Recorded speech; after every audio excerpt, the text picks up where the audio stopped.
Welcome to Guyana News Updates, your essential source for staying informed on the significant political shifts and tensions across the nation as we approach the general and regional elections scheduled for September 1, 2025. We encourage you to subscribe and stay tuned for more news as we delve into the evolving landscape. Recent political developments. The collapse of coalition negotiations.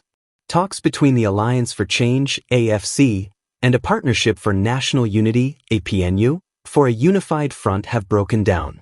The AFC submitted a final proposal suggesting that APNU name the presidential candidate, while the AFC would name the prime ministerial candidate, along with a 65 to 35 seat allocation ratio.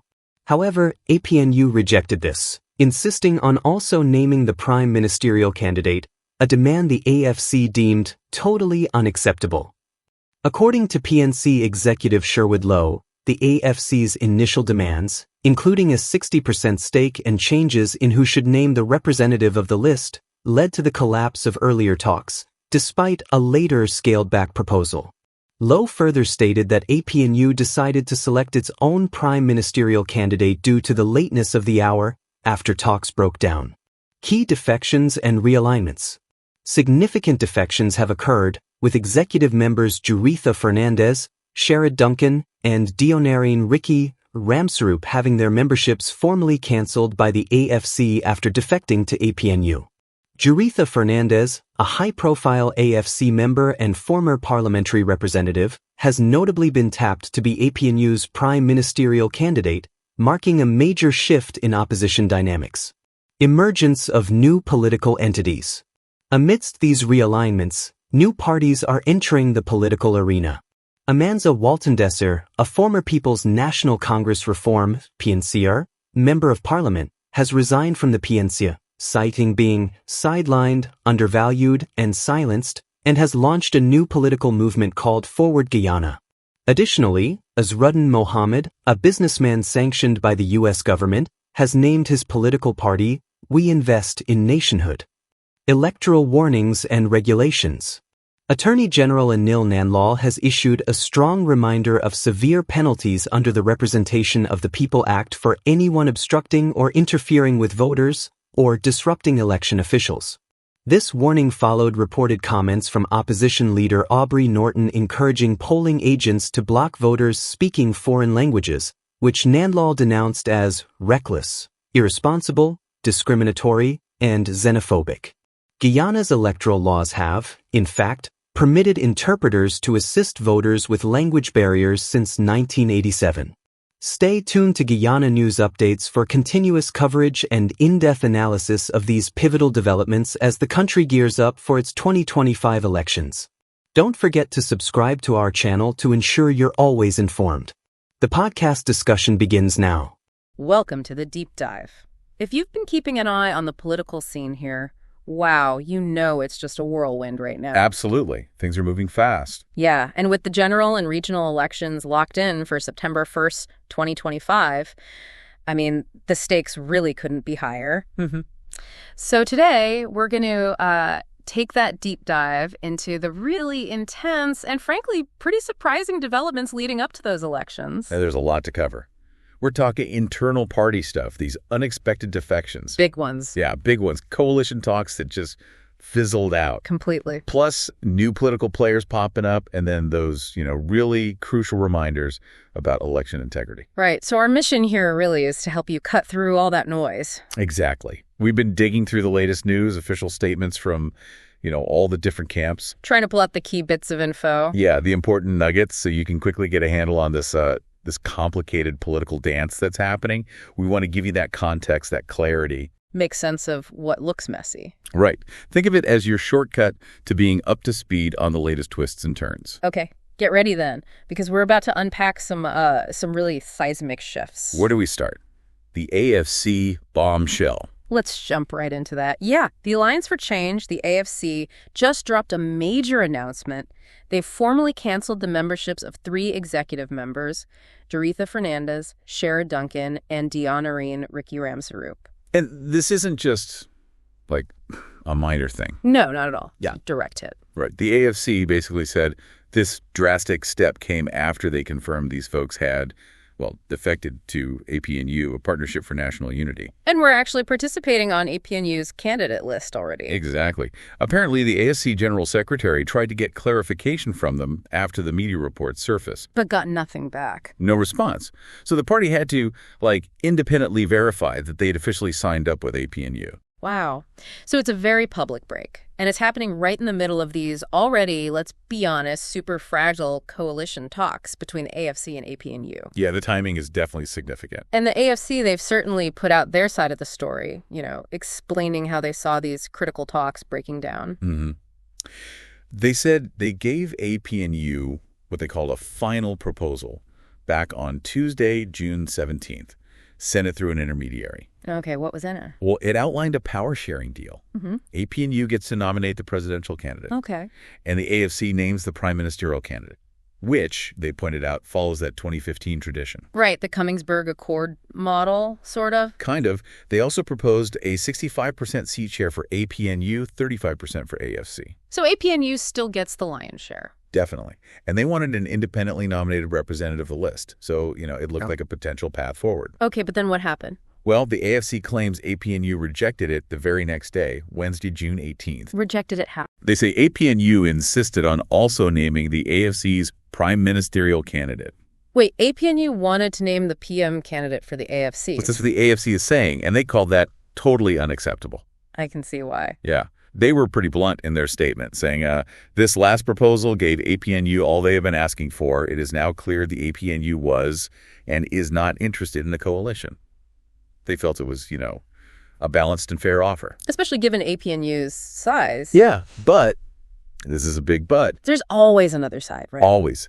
There's a profoundly different story coming from APNU's camp. Sherwood Lowe, he's a PNC executive within APNU. Right.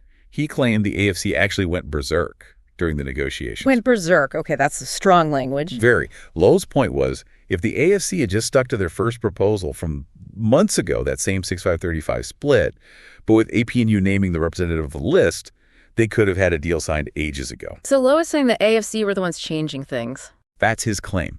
He gave examples like the AFC asking for 60% at one point, changing their minds on who names the rep of the list. Okay, so conflicting accounts on who shifted demands. But what about the PM candidate? That seems like the sticking point. Exactly. And here's where the stories really clash. Mm-hmm. Lowe's stated very clearly that APNU never proposed to name the prime ministerial candidate in a coalition with the AFC. Never. That's what he said. Instead, he claimed that after the talks totally broke down and given the lateness of the hour, APNU then had taken a decision to select its own PM candidate, not the AFC's candidate for them. Mm-hmm. So one side says APNU made an unacceptable demand. The other says that demand never happened and APNU only decided on its own PM after the collapse. Precisely. And what's really fascinating here, and maybe the key takeaway for you listening, is just how stark that contrast is. Yeah. Who went berserk? Mm-hmm. Who changed the terms? How did the PM issue get so muddled? It really points to this deep, deep lack of trust, doesn't it? Oh, absolutely. A total trust deficit. It feels like beyond the actual proposals, the belief that the other side was negotiating in good faith just wasn't there. Which makes any real agreement almost impossible. Yeah, totally. It really sets the stage for what happened next. This coalition collapse is one thing, but the real tremors shaking things up are also these key individuals making huge career moves. Absolutely. Let's talk about Joretha Fernandez again. Yeah. Her departure from the AFC is a really big deal. Yeah, she wasn't just a rank-and-file member. Not at all. Very vocal, very high profile. Served on their National Executive Committee. She was the party's voice on the Public Accounts Committee in Parliament. Even acted as party chair sometimes. Her leaving speaks volumes. And now her new role is quite something. It is. She's been tapped as APNU's prime ministerial candidate. Wow! Expected to run alongside Aubrey Norton, who's APNU's presidential candidate. So that puts to rest the earlier speculation about Ganesh Mahapal being the PM pick for APNU. It does. It's Fernandez. Yeah. And her move, along with Duncan and Ramsarup, it really signals a major strategic play by APNU and obviously a huge loss for the AFC. It completely reshapes the opposition dynamic. It really does. And then there's another major departure, Amanza Walton Desire. Ah, yes. Her resignation from the People's National Congress reform, the PNCR, on June 18th. That was quite emotional. It was. I saw clips of the press conference. She very openly talked about feeling sidelined, undervalued, and silenced within the PNCR leadership. Her quote was powerful. "I could not remain where my contributions are undervalued and my voice is silenced." Just very direct. And she didn't just quit, did she? No, she immediately launched something new. Forward Guyana? A new political movement. Right. Founded, she said, on values, clarity, and conviction. And she was clear about coalitions, too. What did she say? She stressed collaboration has to be based on shared values, coherent policies, and a common vision, not just, being in a coalition for coalition's sake. Interesting distinction. And what about this T. Mohammed rumor? Did she address that? She did. She said point blank she hadn't been approached by Mr. Azwaruddin Mohammed, and in fact barely knew him, had only met him once before. Okay, good to clarify. And she made a pretty direct appeal, right, to voters? Yeah, very direct appeal to Guyanese who feel unseen, unheard, or unrepresented. She promised Forward Guyana would fight for different groups, and she had that line, "Change is not betrayal. Sometimes it is a duty." Powerful stuff. It feels like a real attempt to carve out a different kind of political space. It does. And speaking of Azwaruddin Mohammed, his entry into the race is another piece of this puzzle. Right. He announced back in May he intended to run for president. We should probably mention, for context, that he's currently sanctioned by the U.S. government for alleged bribery and corruption in gold dealings. And can't hold a bank account here in Guyana. Important context. Definitely. And now we know the name of his party. Yes, We Invest in Nationhood. That came out after Charles Sugrum, who used to be linked with the AFC, Right. had a meeting with GCOM, the Elections Commission, just yesterday, June 19th. So we have Fernandez moving to APNU, Walton Desire starting Forward Guyana, Mohammed launching We Invest in Nationhood. What does this all mean? Well, I think the deeper insight for you listening isn't just that the opposition is, fragmented. That's obvious. Right. It's that this level of individual movement and new party creation might suggest a strategic calculation by some of these players. Maybe they think fragmentation, not some forced, uneasy unity, is actually their best bet in this current political environment. Interesting take. Like maybe appealing to specific niches is better than a broad, potentially weak coalition. Could be. It's certainly making the run-up to the election very dynamic, almost chaotic, wouldn't you say? Absolutely chaotic. And with all these moving parts, all these new players and shifting loyalties, it really shines a spotlight on another critical piece, making sure the election itself is fair. Election integrity. The bedrock, really. And Attorney General Anil Nandlal, the Minister of Legal Affairs, he recently came out with a very public, very firm reminder about election laws. Senior Counsel Nandlal, yes. What prompted that? It seems to have been triggered by a video that was circulating online. In it, opposition leader Aubrey Norton was reportedly heard encouraging polling agents to essentially block voters who speak foreign languages. Wow. Okay.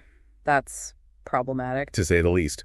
And the AG responded by firmly outlining the serious criminal penalties for obstructing voters, specifically citing Section 178 of the Representation of the People Act. And what does that section say? What are the penalties? They're significant. It makes it a criminal offense for anyone who isn't authorized to obstruct or interfere with voters getting to the polling station or to disrupt election officials doing their jobs. And the consequences. A hefty fine, up to $5 million, plus potential jail time, up to 3 years. And crucially, disqualification from voting or running in elections for 5 years. Okay, so those are serious deterrents. That's not just a slap on the wrist. Not at all. It's meant to send a clear message. And Nandal didn't mince words about Norton's reported statement, did he? No, his condemnation was very strong. He called the statement reckless, irresponsible, discriminatory, unconstitutional, and even a manifestation of xenophobia, an international offense. Strong words indeed. He also pointed out the legal history here. He emphasized that Guyana's election laws have allowed for interpreters at polling stations since way back in 1987. So there's precedent for assisting voters who might need language help. Exactly. He really hammered home the principle that the right to vote can't be denied because of someone's language or culture or where they come from. He called it a settled principle across Commonwealth nations. Did he mention any specific cases? Yeah, he brought up a Caribbean Court of Justice ruling involving a Dominican national. The court ruled that person was eligible to vote in Barbados simply based on residency, underlining just how fundamental this right to vote is, regardless of origin, once you meet the residency criteria. Right. So this brings up a really important question for you, the listener, doesn't it? Why is it so crucial that these legal warnings about voter access and non-discrimination are being highlighted right now, especially with nomination day that's July 14th coming up so fast? It really underscores that ongoing tension, that struggle to make sure the very foundation of democracy, the right to vote freely, fairly, without intimidation or improper barriers, remains protected no matter what the political rhetoric gets like. Yeah, it's fundamental. So wrapping up, we've covered some truly dramatic ground today. We looked at that bitter breakdown of the AFC-APNU coalition talks. And those completely conflicting stories about why it fell apart, who was supposedly berserk, who made what demands. Right, highlighting that massive trust deficit. And we explored those really significant shifts in political allegiances. Jaretha Fernandez making that jump to APNU as PM candidate. A huge move. Amanza Walton Desire launching her own party. Forward Guyana after that emotional exit from the PNCR. And the emergence of Azruddin Mohammed's We Invest in Nationhood, lots of movement. A real fragmentation of the opposition landscape. And finally, we unpack those critical legal guardrails for the election, the serious penalties for obstructing voters. Underscored by the AG's very firm stance, reminding everyone about accessible voting being a core principle. Absolutely. So given all this fluidity, these strong personalities clashing, the internal strife we're seeing. It leads to a big question, doesn't it? It does. Consider this. How might all these rapid realignments, this fragmentation, and this intense focus now on election integrity, how might all that truly shape the outcome on September 1st? And maybe more broadly, what does this ongoing splintering signal for the whole idea of a unified opposition in Guyana going forward? Something definitely worth thinking about as things continue to unfold.